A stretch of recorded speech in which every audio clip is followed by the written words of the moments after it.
Warnings वगैरह थी भाई कि भाई बेसमेंट वगैरह में रहे हूँ। पता है पापा ने ना वो ऐसे मुझे पिकअप करने आ रहे थे, वो टर्नेडो में थे। ओह, और आपके पापा अकेले नहीं थे, भगवान कृष्ण थे साथ में उनके, आपको पता है? भगवान कृष्ण थे इसलिए कुछ नहीं डरने की बात है। डरने की भगवान कृष्ण सबके साथ रहते हैं। बहुत सुंदर।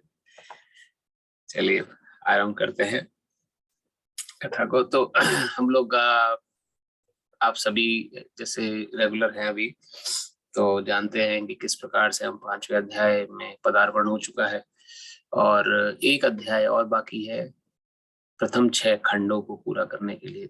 प्रथम 6 अध्याय जो है भगवत गीता को 3 खंडों में विभाजित किया गया। टोटल 18 चैप्टर है। पहले 6 चैप्टर जो है वो पूर्ण कर्म के ऊपर है, कर्म के ऊपर है।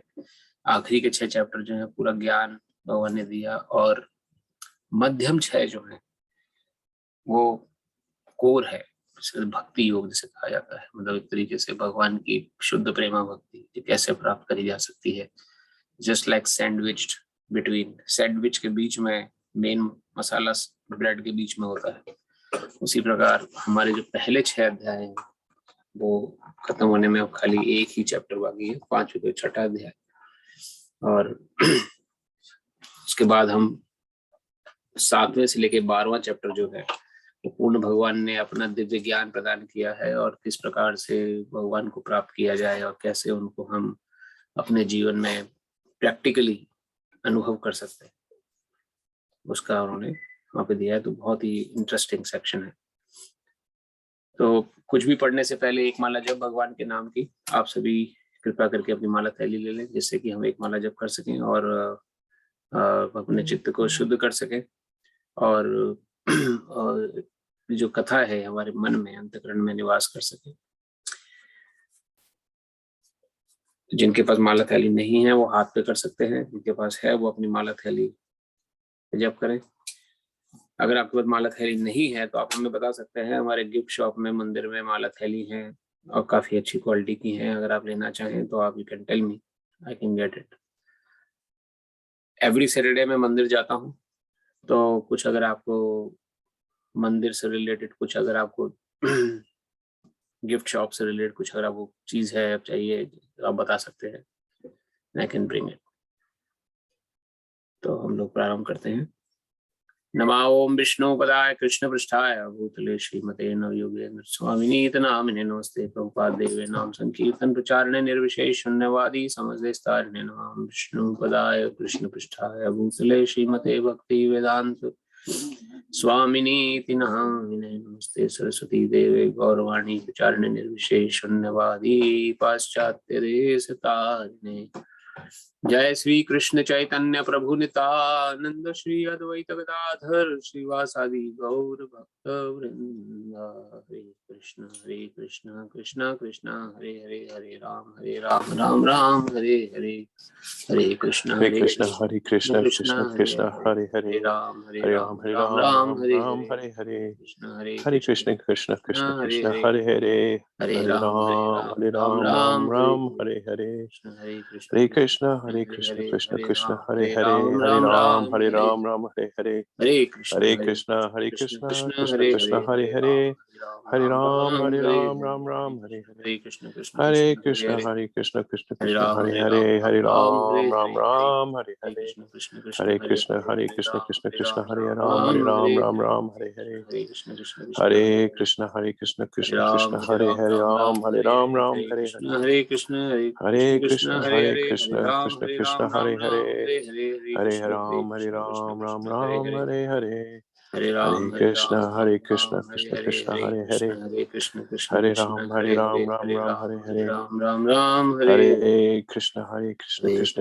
हरे हरे, हरे राम हरे हरे, हरे कृष्ण कृष्ण हरे हरे, हरे राम हरे हरे, हरे कृष्ण कृष्ण हरे हरे, हरे राम हरे हरे, हरे कृष्ण हरे कृष्ण कृष्ण हरे हरे, हरे राम हरे हरे, हरे कृष्ण कृष्ण कृष्ण हरे हरे, हरे राम हरे हरे, हरे कृष्ण कृष्ण कृष्ण हरे हरे, हरे राम हरे हरे, कृष्ण कृष्ण हरे कृष्ण कृष्ण कृष्ण हरे हरे,